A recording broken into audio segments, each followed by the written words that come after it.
Citizens of 2149, we destroyed our home. The world you left behind fell victim to greed, war. We have been entrusted with a second chance to get it right. We did the right thing, didn't we? Coming here. Welcome to Terra Nova. We're starting over. It's a family. Get down! Welcome to paradise. Come on! Hi everyone, and welcome once again to Geek Fest Rants. My name is Carlos Perone, and today joining me is Steve Avona. Say hi, Steve. Hey, Carlos. Hey, Steve. We are going to do today our fall TV preview special for 2011. A little different than last time we did this a year ago. We are going to concentrate on genre shows this time. We're going to focus in on the specific shows that are genre related or genre connected, where, you know, we have a little loophole there where we can talk about certain things that are not exactly genre, but there's genre influences or genre people involved in them. They have geek street cred. Exactly. We're going to try to hit the entire week, and we're also going to try to hit some future shows that are coming after the fall and some shows that are leaving and going on hiatus and that sort of thing, just to do a brief summary of all this. So let's start on Mondays. Mondays, from what I've seen, there's one big show coming that I think it doesn't get more sci-fi than this show, called Terra Nova. Now, Steve, if you can remember, this is a big show in terms of production, but there's some big names attached behind the scenes in this show. Oh, yeah. What do you know about Terra Nova? Well, you've got Steven Spielberg on as an executive. That's as big as it gets. It's as big as it gets. And as you pointed out, I mean, it's definitely probably the most ambitious show of the fall and definitely most hardcore sci-fi of the new season. And it basically is telling the story of Earth has become not quite uninhabitable, but it's getting there, and there's some sort of a fracture discovered in time, and certain people decide to, just like the pioneers in the Old West, they go back in time to the time of the dinosaurs, basically, and start over. Repopulate in reverse. Yeah, start over. And I think you're going to see a lot of conflict there in terms of people. It's very much a frontier mentality, and I'm sure that it will be like the Old West, where you'll have these kind of conflicts creeping up between people who just want to start over as opposed to people who want to take charge and dispense their own kind of law and justice. And I think that'll be the Stephen Lang character from Stephen Lang, who was in Avatar. Right. I get the sense that he's playing a similar character here in Terra Nova. Yeah, you get that vibe of him all sweaty and militaristic. I don't think this role is a stretch for him. And then you have on the other side of that, you have Jason O'Mara, who his geek street cred is he was on the U.S. version of Life on Mars, which only lasted one season. That's right. But he's been in other things as well. But he's going to be the lead star, the dad of the family that goes back, who will be the main protagonists. And they're sort of like, I guess, kind of, if you want a little Disney reference, maybe they're like the Swiss Family Robinson kind of family. There you go. It's ambitious, and it sounds interesting, and I'm definitely going to give it a try. It's kind of like what you said before. Not only is it going to be a conflict between the people that are all trying to live together, but the environment seems to be the big thing. I mean, you saw clips of dinosaurs running around. It's like, what the hell is this about? You're going to have that in the mix, too, the dinosaurs, right? The only thing that scares me a little bit about the show is the fact that I think they shortened the ordered shows. I don't think they have a full 22 episode run scheduled. I think they greenlit. It's a 13. Right, they greenlit 13. I don't know if that means that if the numbers are good, they're going to up it, or this is going to be a short first season and then see what happens. I think it's the latter. I think it's the 13 episodes because, you know, they want to see how it goes. It's so expensive to produce. It's shot in Australia. They were originally going to have the pilot premiere in May, like they did with Glee, do sort of a pre-season premiere, and they scrapped it because the effects just weren't ready yet. Oh my God. It must take so much just to deliver one episode of that show, and they certainly weren't ready, so they scrapped that idea. But because it's so ambitious, and I don't know how much they've done in terms of rewrites and things like that, but I know Spielberg is giving them his notes and things like that. So, you know, there's been a lot of buzz about it, both negative and positive. And you know the geek community, they're always ready to jump all over something genre-related. And as soon as there's any sort of negativity surrounding it, it becomes like this feeding frenzy. And I don't want to do that to this show. I want to give it a chance. And so what? If it's 13 episodes, it's 13 episodes. I mean, that's what they do in cable. They only have 13 episodes a season. What scares me about the 13 episodes, it's not so much that the show is good or bad. The show could be excellent. My worry is the commitment. This is Fox, after all. Fox is notorious for bailing on sci-fi shows, after a couple of episodes. Yeah, that's definitely true. But the subject matter is really interesting. Just from the little trailer they played, the effects, the dinosaur effects, they almost look like Jurassic Park quality material. Mm-hmm. So if they're trying to get to that level of great looking effects, I'm all for it. I can't wait. Absolutely. I'm on board for at least the first few episodes. Cool. Next show I have up is Hawaii Five-0. And now this is an episode that falls under the category that we introduced earlier of not exactly a genre show, but there's somebody coming to the show who is recently passed through the big genre tunnel of Lost, and that's Terry O'Quinn. Yeah, we have our old friend John Locke. And he's going to interact with another Lost alumni. Yep, Daniel Day Kim. So it's always a little goofy when you have something like that happen on a show where past characters meet, and it's very awkward at first, and you're trying to see how their interaction will take place, and Sure. how do they relate to each other, and it's kind of weird. Granted, like I said, it's not exactly genre, but it's a very slick, stylish show. I kind of like it. It's fun. It's action-oriented, and I'm glad to see Terry O'Quinn. I was surprised because I remember a little before the summer, as soon as Lost ended, there was a buzz going around that they were going to pair up Terry O'Quinn and Michael Emerson to do a show together, and that kind of faded away, and then all of a sudden these two guys ended up on two separate shows. The second one we'll talk about a little bit, but that pretty much wraps up Monday for me. There's not much more going on genre related. Now, if we move forward now to Wednesday, we're going to skip Tuesday altogether because there's nothing very interesting in the sci-fi or horror realm, but Wednesday, all of a sudden, I just found out about this. I haven't been keeping up with it, but there's a show on FX, I think, called American Horror Story. And Steve, have you heard anything about this show? I haven't heard a heck of a lot, but I know that it stars Dylan McDermott, who was on The Practice, and he's been in a lot of movies. And it's about a married couple that moves into this house. I guess it's sort of along the lines of a haunted house kind of a story, and their marriage is on shaky ground, I believe, and I think it just kind of takes off from there. They're going to have the creepiness of the house kind of combined with what's going on in their marriage, and it sounds like a bold concept that I don't know how long it can sustain itself as an ongoing series, but again, because of Ryan Murphy, who's behind it, he's somebody who has always interested me. I'll give it a shot because there isn't a whole heck of a lot of serious genre stuff this season. It's definitely something I'm going to give it a try. And the thing is that the people who make the show, like you said before, Ryan Murphy, that's a guy, I think, wasn't that the guy from Nip Tuck? Yep. And if you're dealing with Nip Tuck now, you're dealing, and from what I said, they're going to do this. It's an adult horror adultish show. In other words, they're going to tap into sexuality issues and stuff like that. Yes. And one of your favorite actors apparently is going to make an appearance. I don't know if he's going to be a regular or just an appearance. Zachary Quinto, Mr. Spock himself. Oh, wow. Okay. There's a genre connection. Absolutely. Big one. I guess in between Star Trek films, he can do little appearances here or there. Well, there's plenty of time. Yeah, no kidding. It's interesting because horror is something that you just don't see very often. No. To me, it always feels like they're willing to tap into sci-fi before horror. Yeah. Sci-fi feels a little safer than horror. Horror is hit or miss. Sometimes they'll do it and sometimes they'll get away from it for years. Now, I guess with the reintroduction of something like The Walking Dead last year, it kind of opens the doors now to, well, maybe people are interested in a little scary show here or there. Could be. So maybe that's how we got to this show. And it's also FX, which means they can go a little farther in terms of what they can show you because it's not a network show. Okay, let's move on to a pretty big night for genre. Thursdays. First show up, Person of Interest. Mm-hmm. Again, not exactly super genre, but you're talking about J.J. Abrams. Yes. And Jonathan Nolan, I think, one of the co-writers of the Batman films. The last Batman films. And the show itself, it is kind of a little bit sci-fi in terms of technology, being able to predict crimes before they happen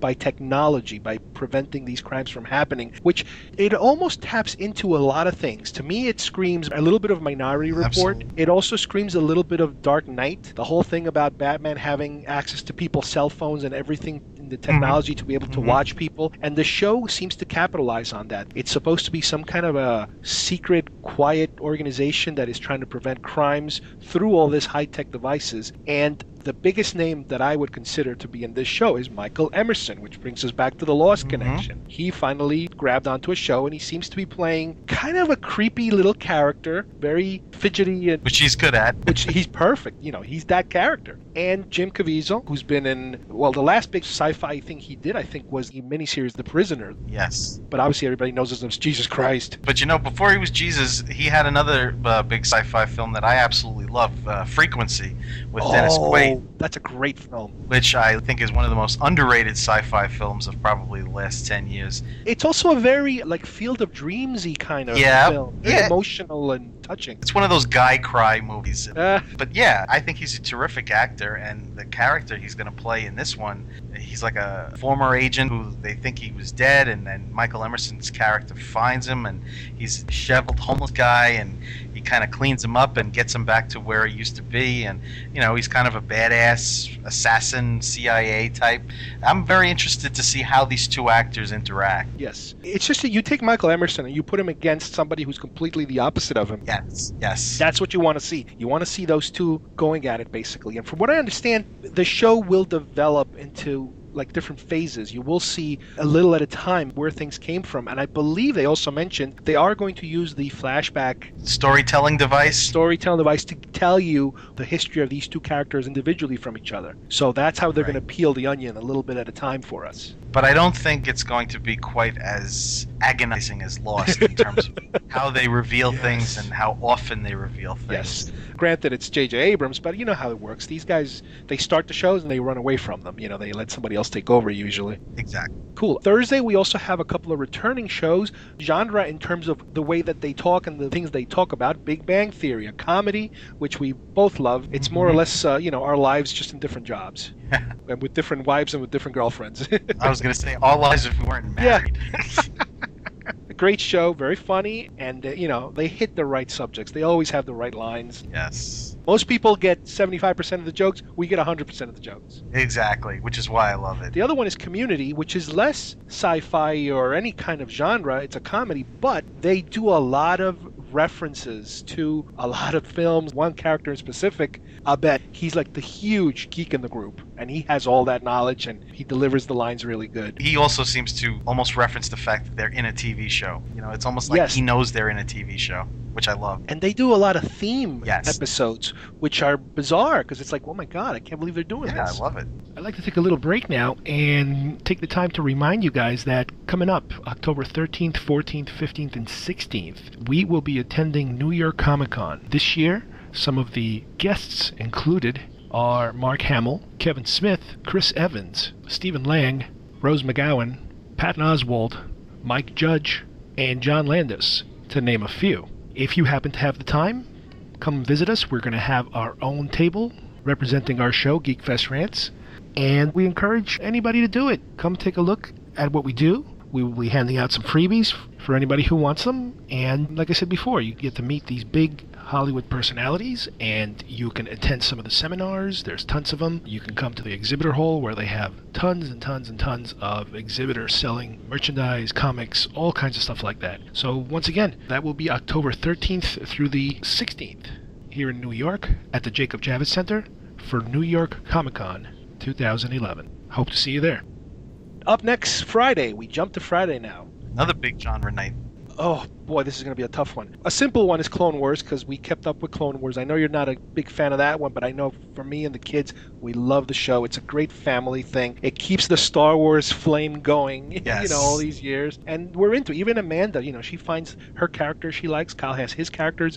I kind of soak it all in and I enjoy it. But as we move to the middle of the night, we're going to have a three-way battle for what gets recorded in what machine, because we have Fringe, we have Supernatural, and now we have another show called Grimm coming to NBC. And it's all, you're talking about sci-fi horror here, all in one big clump of an hour. Now let's hit one of them at a time. Fringe. I know you're a fan of Fringe. Well, I'm a huge fan of Fringe, and I think it's a show that's only gotten better as it's gone on. And it was really on the bubble. It's always been on the bubble, Yes. but I think last season in particular, which I think was its best, it was severely on the bubble. And it's funny you mentioned how Fox is notorious for giving the axe to genre shows. They gave this one a pass, and they just really made a lot of geeks happy by renewing Fringe for another season, which sounds as if it's going to be its most ambitious season yet. And I don't know if it's because they think that this might be the last season. And just to quickly say, I hope they have an end game in mind, because this is a show that could get the axe at any time. But this season, it's not I guess it is kind of a bit of a reboot, that they're going to have a season without Peter, or not without him, but I think it's a partial season without him. He's got to come back at some point. at some point. But you're going to see stories retold without him. Yes. I love the fact that they take characters that they meet on a parallel dimension, and then you re-meet them in your own dimension. I love it. But they're different people. And they're bringing back one of these characters from this other world, and he's kind of like a regular now, I think, in this particular season. It's really inventive. Yeah, and I love John Noble as Walter Bishop. He's one of the funniest, greatest genre characters of the last, I think, 20 years. And I think what's notable about Fringe is that because these characters are so likable and so relatable, that you have somebody like my wife who has absolutely zero interest in sci-fi and fantasy and everything, who is eager to watch this show and who loves the characters and can get past all the sci-fi wackiness because the characters are so strong. And I think that's one of the appeals of the show. I'm just so happy it's back. The next show we know about, also on Friday, is Supernatural. I know you're not a big fan of that, but I know my wife loves Supernatural. I try to keep up with it. Again, one of these shows that's about to end, but it seems like every time it's about to end, they kind of renew it one more time. So I'm not entirely sure if this is going to be the last season or they're going to try to squeeze one more out. But it's hard to keep up with these shows. I'm going to probably end up renting it on DVD just to catch up to some of the episodes I missed last season. But, you know, it's horror. There's your horror right there. Now, NBC is trying something, too, with something called Grimm. Now, do you know anything about Grimm? Yeah, we're talking about Grimm's fairy tales here in the modern setting with two cops. You know, you have a mashup sort of the cop procedural with hardcore fantasy show where you have these cops who are tackling cases that are all sort of rooted in the Grimm's fairy tales, and one of the cops is some sort of a descendant of Grimm and I guess has a sixth sense about these crimes, and it might be one of those kind of situations, kind of an alienation kind of a pair up or something like that, you know, where you have the other cop who's just like, what are you, crazy? You know, the hard-nosed typical guy, city cop. The Scully versus Mulder. Yeah, and yes, the disbeliever. The believer versus the non-believer. Versus the true believer. And again, it's a bold concept, and I'm willing to give it a try. Anything genre that doesn't sound completely ridiculous is something I'll give a shot to. And I don't know a lot about it beyond what I just told you, and I think it sounds interesting. And it's also a concept that's shared with another TV show that we're going to get to shortly. Yeah, let's jump to that one right now. We next jump to Sundays. And one of the ones that you're just referring to, it's called Once Upon a Time, which is, again, one of these shows that I just found out about it and I started reading. I'm like, wait a minute, this is like heavy genre stuff here you're talking about. What is this about? Well, you're talking about having the modern fairy tale characters, the quote-unquote Disney characters, in the modern world, but with no memory of their previous lives. I think it slowly starts to come back to them, but it's kind of another genre mashup. Ginnifer Goodwin, who was one of the wives on Big Love, I believe plays the Snow White character. You know, you're going to have the evil queen and all these other characters that we saw in the Disney films. What I've heard, one of the taglines is, if you liked Lost, this is a show for you. So, I mean, really? That's what I need to say. If that's then I'm on board. That's a lot to promise. Well, it's a lot to promise, but I mean, you know, in the last few years, we've seen so many shows that kind of were riding Lost coattails that failed, and I'm always on board to see if they can recapture the magic. Another show coming to Sundays, that's a new one. It's called Homeland, and again, I haven't heard much about it, but all of a sudden I started looking into it, and at first it seemed like, it's just another cop-ish kind of weird show, but this is a little different. To me, it reminds me a little bit of The Manchurian Candidate. It stars Damian Lewis. That's him, and he used to be in Life, which was an NBC show not too long ago that was kind of cool. I liked it. And the premise is kind of like he's an ex-POW from Iraq that comes back and somebody suspects him of maybe being a double agent now that he came back. Terrorist. Yeah, he's like a sleeper. Mm-hmm. And it's a Showtime show, which, obviously I'm not going to see for a while, but I like the premise and I like that whole Manchurian Candidate vibe that it seems to have. And he's a creepy actor. I mean, I've seen him, and yes, most of the roles he plays, he's always playing somewhat of an. He's a little bit off. He's always a little bit off. A weird guy. Yeah, he's got some weird thing going through. So that, I wouldn't mind at some point taking a look at this when it comes out. Mm-hmm. Also, Sundays, we have the return of Dexter, which I'm not sure exactly what we're up to now with Dexter, but it's a show that I like to continue watching. Again, only on DVD because I'm always catching up to Dexter. And it is, it's the serial killer genre, but done with a twist. But the big show for Sunday for most of us, I think, it's going to be the return of The Walking Dead. Oh, absolutely. And it's a very controversial season, I think. The good thing about it is the show is finally returning, where the first time they did, I think, about 6 episodes. 6. Now they're giving us a full cable season, which is about 13. But a split season. Oh, yeah? They're splitting it? Yes, they're splitting it. They're splitting it so it'll be 6 and 7 or 7 and 6, whatever. Oh. Well, here's the bizarre thing about this particular season is that right after the whole cast and crew went to Comic-Con to announce the return of the season and the fact that they had a full season and how happy they are that everybody's back, days later, they announced the departure of Frank Darabont. Yeah. And I don't know how that's going to affect the show. I hope the quality stays the same. It's hard to say right now how much credit I can give Darabont for how good the show was. I mean, he's an excellent director. I just really hope the show doesn't suffer by him leaving the show. I agree, and I believe too that there was a lot of talk because they were supposedly jettisoning the writers from the first season. Yeah, as soon as they started the second season, the first thing apparently he did was get rid of everybody. Right. So I think people will be scrutinizing it. They're excited that it's coming back, but they'll be really kind of casting a very sharp eye to it and saying, if it's going to maintain that level of quality. But I think that AMC is really come through as the dominant cable network in terms of quality programming, and I think they know how good they have it and they don't want to ruin it. So I would hope that they'll just keep pushing that quality envelope, and that the people that they choose, the writers and directors to replace these guys, will maintain that. I think that they're not that stupid to kill the golden goose. Plus, the other thing is, maybe when you are dealing with cable and them having a shorter season than a network, instead of the 22 episode, you have the 13 episode, you're forced to kind of condense. You don't need filler episodes because you don't have that much room to play with, so you just bring out the good stuff. Not to get off on a tangent, but I would prefer networks to be like cable and BBC and just do 13 episode seasons. 22 always seemed like too much to me and have too much filler. Especially when you start feeling like, oh no, here we go, it's another one of these episodes. Yep, you got it. Thank God we're not anymore dealing with the times where they would do the flashback episodes where the whole episode is just a flashback of previous episodes. Yeah. God, I used to hate that on older shows. But anyway, that pretty much wraps up the week as far as the new stuff coming. Now, let's just quickly go into a quick examination of future stuff. And by that I mean shows that are just finishing up right now and they're going to go on hiatus, shows that are on hiatus that are going to be coming back, and brand new shows that are going to premiere later as mid-season replacements. One show that's going to come back is The Killing, which I believe was an AMC also show. Yes. And I enjoyed it. To me, it felt like Twin Peaks without the supernatural element.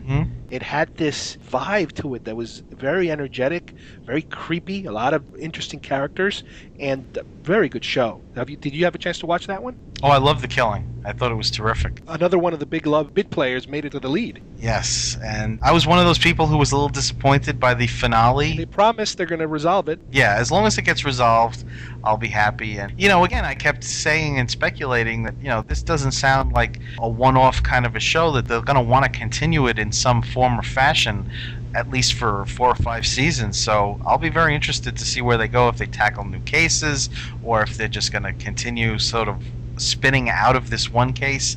I don't know, but it's very high quality stuff. It almost sounds to me like they're going to do a case per season. So you'll have your big case that lasts a season. Obviously, it's not lasting months and months, but for them, it's only lasting like a week or two. Right. Because even this past season was really a very compressed time-wise. I think it was 2 weeks. Yeah. Another show that's going to be returning soon is Spartacus, Blood and Sand. And this is a show that we talked about a year ago. The fact that the lead star got sick and had to leave the show, and then they did a summer, kind of like a mini movie type of thing to keep people on hold while they recast the show. Well, apparently they recasted the show now. There's a new lead, and I can't wait to see what this guy can do, because the last guy was really, really good. Now, unfortunately, the original actor Andy Whitfield died recently. He was suffering from non-Hodgkin's lymphoma, and he passed away in Sydney, Australia. Now, obviously, this is something very, very sad for his family and everybody who was a fan of him and the show. but hopefully the show will recover. And I really hope it continues because it is a different kind of show. I'm telling you. I mentioned it before. If you like Conan, the original Conan, not these crappy new ones they're making, it has some of that. It has some of 300. It has a lot of sex and violence and blood and all Good that stuff. fun genre stuff. Let's see what else we got. Falling Skies. We watched that over the summer with the family. I don't want to say it's a family show, but it's it's a young teenager-y sci-fi show. It's a little bit over the top, Yeah, it's family friendly. but it's fun. I think Spielberg is also involved in this one. Yeah, DreamWorks is. Yeah, it's a different caliber of sci-fi. You got to be a little more open-minded because it's not as gritty and real, even though it is pretty grim, topic, but they don't go too crazy with it. And I believe it is coming back, which I'm very surprised because I assume it must have had some kind of deal worked out that they committed for a second season because I don't think it did that great. No, actually, I think the ratings were very high for it. They were good? Yeah. Oh, wow. Maybe that's why. I was a little surprised because I did watch the show and I did kind of stick with it, not because I loved it, but because I was hoping it would get better. And I would go so far as to say it was decent. It was all right. A little melodramatic, a little cheeseball. Yeah, but not what I was quite hoping for. But again, I'll probably stick with it. Another one that's either finishing or returning at some point is Games of Thrones, which HBO, have you been watching that at all? No, I haven't, and I'm definitely want to catch up. I can't wait till they put it on DVD because a lot of people are raving about it. The few things I've seen about it, it's almost kind of like a Lord of the Ring-ish kind of setting without the supernatural elements. So it's like, I'm interested, and I know it's very popular, and so I really can't wait to start renting those. True Blood is finishing up, and I guess we got to wait for the next season to come out again. I'm catching up. Another show I like. I think it's kind of like in the vein of Spartacus. You got sex and violence and vampires, and it's like great. As far as I'm concerned, I don't care about the relationship-y type of stuff in the show, the soap opera elements. I'm more into the horror part of it. Right. And they do deliver with the horror. It's top-notch horror violence, but then you got to do obviously the 90210. Well, that's what keeps the chicks watching. Yeah, who's dating who, and oh, how could you do this? That kind of stuff. Which all right, I put up with it to get to the other part of the show. Right.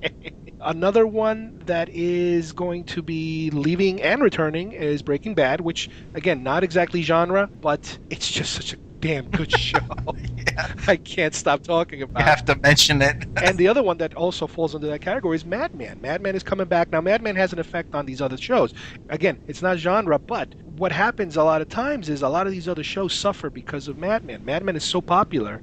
They just renewed that show, and they gave them so much more money to do the show, is that shows like Walking Dead and even shows like Breaking Bad, their budgets, their seasons get shrunk because they need to pump more money towards the Mad Men area. Right. I love Mad Men. It's a great show. Me too. As a matter of fact, this season, there's a couple of network shows, Pan Am and the Playboy Club. Yes. That, to me, they kind of look like they're trying to rip off Mad Men. Yeah, they're trying to capture some of that magic. They're like, if we can recreate the 60s, we can make any topic out of it. Who knows? Maybe we'll be eating our words in a few months. All right, well, another show that's coming up is called Awake, and it stars Jason Isaacs from Harry Potter fame. This is a show about a cop who gets into a car accident with his wife and son. And when he wakes up, he finds out that his wife has died, but his son is still alive. And as the show progresses, he seems to phase to a different dimension almost, or a different world, where his son died, but his wife lived. So it's a bizarre show because it will continually, from what I understand, hop back and forth between these two alternate realities, where one might be real and the other one not, or they might both be not real. Who knows? That's the mystery of the show. So once again, as the show progresses, he will solve mysteries on both of these parallel dimensions that he's traveling back and forth from. And he will get clues to what's happening from one world to the other and vice versa. Now, it's really an intriguing concept, but it's a little difficult to see if you could kind of categorize it as a genre show. I mean, you could say it's kind of like a fantasy show, but it's also kind of like a supernatural show. But at the same time, does it really cross over into the cops or other shows who talk to the dead or the dead talk to them? I'm not talking Walking Dead here. I'm talking more like Medium and some of these other newer shows. So it seems to me that it has more of a supernatural edge to it. Somebody who can actually hop back and forth. Kind of like a Life on Mars type of vibe to the show. So I'm definitely interested in it, and we'll see what happens. The last show I want to talk about is a new one that's supposed to be a mid-season replacement somewhere down the line. I think it's a Fox show called Alcatraz. Now, Steve, what do you know about Alcatraz? Well, we have more Lost alums.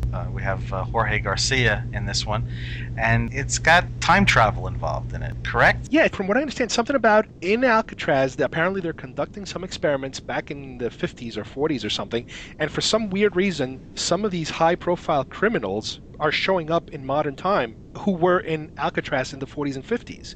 So I think it has something to do with trying to hunt these criminals down that come from a different era. Mm-hmm. I mean, again, this is as sci-fi as it gets. You got time travel, you got cops. Mm-hmm. I don't know if it's exactly like a time after time type of thing. Hey, I'm on board. I like that movie. But, you know, you have Jorge Garcia. I don't know how they're going to use him exactly. You also have Robert Forster and genre actor Sam Neill, Mr. Jurassic Park himself. The only thing I'm surprised is I was hoping this was going to be a regular fall show, but no, it's a mid-season replacement, so we'll see if it picks up or not. Mm-hmm.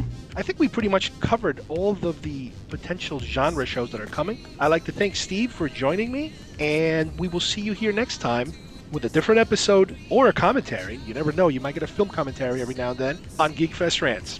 Thank you, everybody. The misfortune of our family is already passing to you. What are you talking about? This is no fairy tale. The stories are real. What they wrote about really happened. You are one of the last Grimms. We have the ability to see what no one else can. When they lose control, they can't hide, and we see them for what they really are. You need to be careful. You're vulnerable now. Stop.